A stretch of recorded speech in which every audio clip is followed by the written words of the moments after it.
test, test, test. And that's what everybody says when you run an online ad campaign. But test what? Right? What exactly do you need to test when you're running a campaign? And are some things maybe more important than others?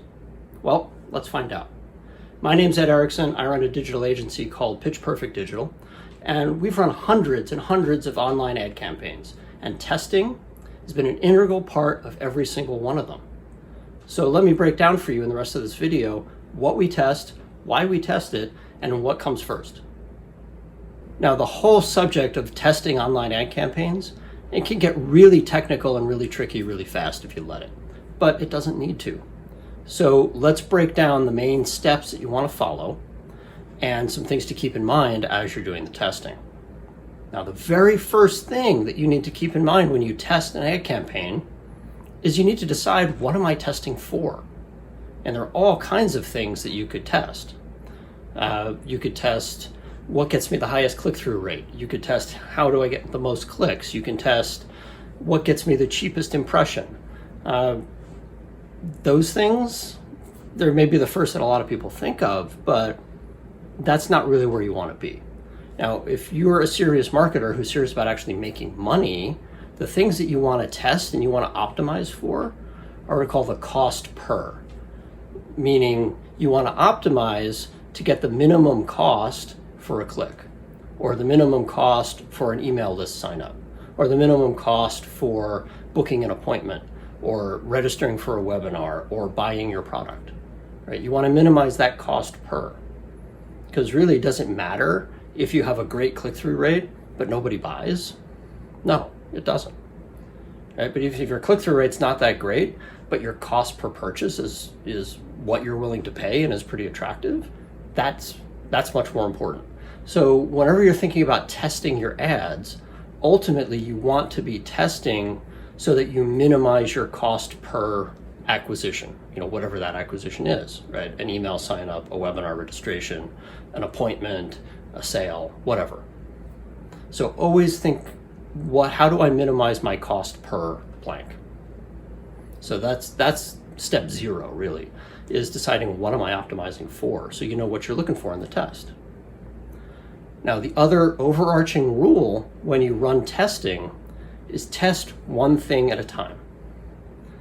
And the reason you want to do that is because you want to have some level of certainty that the thing that you're testing is actually what's making the difference. So for example, if you've got like 4 different ads that have totally different headlines and totally different images and totally different copy, and you're running them to totally different audiences, you'll have no way of knowing why one did better than another. It could have been any of those things. It could have been any combination of those things. So always be sure that you're testing one thing at a time.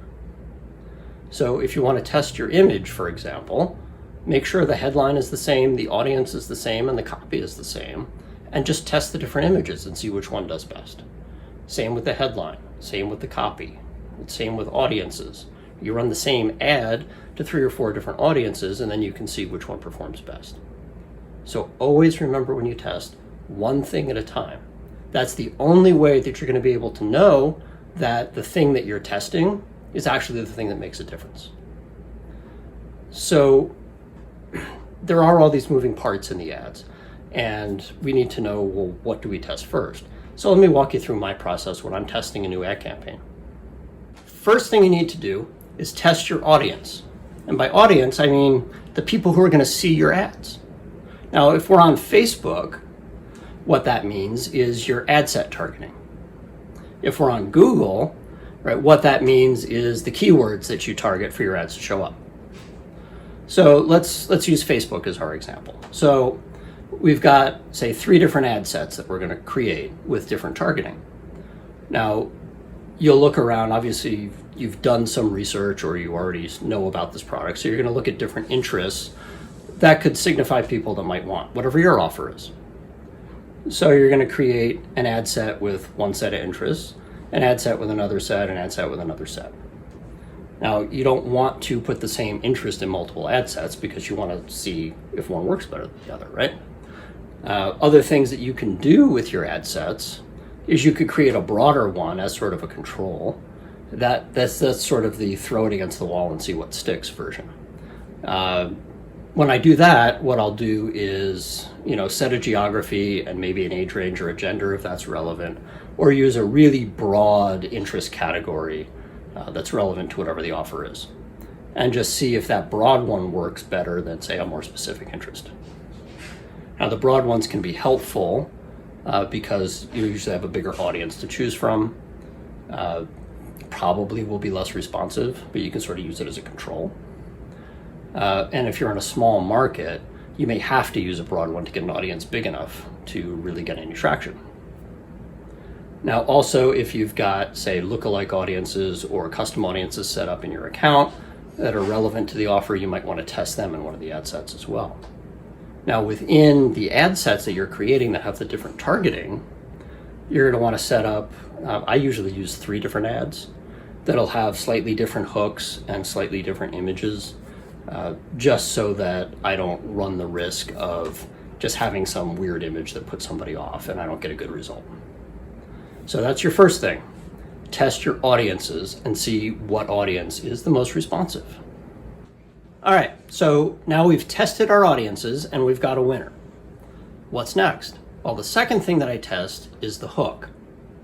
Now, the hook, it's sort of the basic idea behind the message is the easiest way to think of the hook. Very simplistically, maybe you can think of it as the headline, but it's a little bit more than that, really. So what I want to understand is what's the basic message that this audience is going to best respond to. So you can think of, 3 different hooks as a simple example would be faster, better, or cheaper. And I want to know if my audience is going to respond better to a message that says my offer is faster, or if my offer is better, or my offer is cheaper. So those would be the 3 hooks that I would test. And I would write ads around each of those 3 hooks and then test those against each other.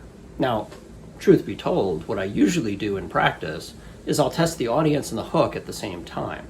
So remember when we talked a few minutes ago about the audiences and I said you have 3 different ads in there?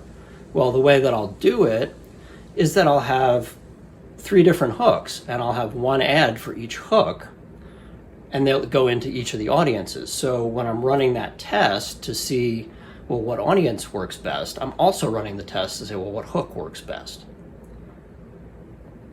So at the end of it, right, I'll be able to say, okay, this audience had the best response, or this audience hook combination had the best overall response. So that's the second thing you want to look at is your hooks and see what basic message are people responding to the most. You've got your audience and you've got your hook. So at this point, really, you've got the guts of your ad campaign that you're going to really roll out there. And now it's all about optimizing from there. And that's all about the creative. So in this step, which is really sort of the just running the campaign, you're going to be constantly testing your creative. Now, what do I mean by creative? I mean the image. I mean your headline. I mean the primary text. I mean the format, right? Is it an image? Is it a carousel? Is it a video? And I mean the placement. Are you on Instagram? Are you on Facebook? Are you in the feed? Are you in stories? And so on. So of all those things, right, that's a lot of moving parts. So what do you want to do first? Well, usually here's how I do it. The first thing that I'll start to test and play with is the image. Because the image, and that's the thing that stops the scroll. And if you can't stop the scroll, they're never going to look at anything else in your ad anyway. So you work on the image first. When you have a good winning image, right, then the next thing that's, in my mind, the second most important thing is the headline. So then you test your headline. And then after that, it's the primary text. Now, if it's a simple lead magnet or a low-cost product, right, it's the image and it's the headline that really matter. Now, if you're doing things like coaching, where it's much more high ticket and much more complicated sale, right, then that primary text gets a lot more important too. So that's your third thing. You should test that primary text. And then after that, then you can play around with the formats and you can play around with placements and see what works best. And that, like I said, is just a never-ending cycle at that point, where you're just always trying to beat your current winner. So that's step 3, test your creative. All right, so you're running all this testing. Now the next obvious question is, how do I know when I have enough data? Well, there's some rules of thumb there, and that's the good news. Now, the bad news is that you're going to have a hard time finding more than a couple of marketers out there to agree on exactly what those rules of thumb should be. So let me give you 3 that I use.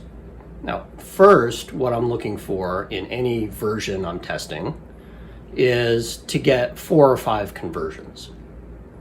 So just once I've got 4 or 5, then I know that's probably pretty steady state at this point, and that's kind of what I'm going to get. 1, that can just be dumb luck. Even 2 can be. But when you get to 4 or 5, right, there's a pattern there. So I want to see at least 4 or 5 conversions on each version. Now, of course, if you have a dud of an ad, you're not going to get any conversions, or you're going to get less than 4. So then what? Well, then there's 2 different things that you can use. 1, you can look at how much have I spent on that version so far. Now, if you spent at least 3 times what your desired cost per conversion is, and you still haven't gotten any, then it's time to kill it. That ad's a loser. So for example, if you think you should be able to get leads with an ad for say $3 a lead, and now you've spent $9 on this ad and you haven't gotten any leads, well, it's safe to say that that's not a great ad. So you could kill it. The other thing that you might look at is, how much data do I have, right? How many times has this ad been in front of somebody to either click on it or not? And for that, I would use at least 1,000 impressions. So if I'm looking at an ad that's not getting me any leads, and it's even barely getting me any clicks to my landing page, right? I'm not going to decide that an ad's a loser after 100 impressions. Right? I want to get at least up to 1,000, and that's for me. You'll hear people talk about numbers as high as like 8,000 and 10,000 impressions before they make a decision. I personally think 1,000 is probably enough. So if you've had 1,000 impressions, at that point, the click-through rate is more or less what it's going to be. So you can make a decision at that point. So those are your rules of thumb. Wait till you have at least 4 or 5 conversions to know that it's sort of at equilibrium. Look to see if you've spent 3 times what you want to spend for a lead and still haven't gotten any, then it's time to kill it. And make sure you've got at least 1,000 impressions so that there have been enough, let's say, at-bats for the ad to give it a fair chance to do whatever it's going to do. So there you have it. What to test, the order to test it, and what to look for to find a winner. So if you're still struggling with your own campaigns and need another set of eyes on it or need some help, just hop over to our website and book a free no obligation consult with us, and we'll go through your campaign and we'll figure out what's going on and let you know how either you can fix it or we can help.